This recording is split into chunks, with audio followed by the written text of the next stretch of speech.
What struck me yesterday, first of all, was the fact that everything was lower.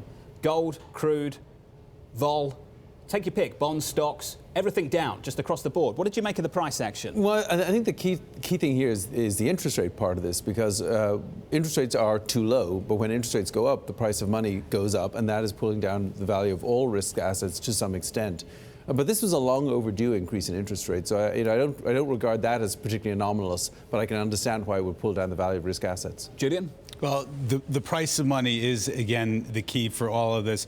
And when the price of money goes up, the leverage in the system tends to come down, and a lot of this positioning, whether it be in oil and other assets, it has to unwind to a certain extent because things are overextended almost across the board. The VIX term structure still looks really, really odd. It's very, very inverted. The front end is where all the implied vol is right now, and then further along the curve, you get this flattening. Now, typically what we're used to is what's intuitive. It's a month ago. Volatility, implied vol, is steeper the further out you go. It's higher because ultimately the further out you go, the more uncertain things should be.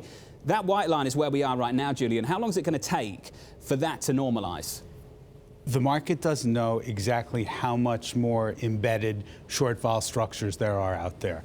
The ones that we saw that essentially got marked down to zero, those were staring at us in the face. But there are a lot of other strategies where the short vol bet is embedded. Risk parity is among those.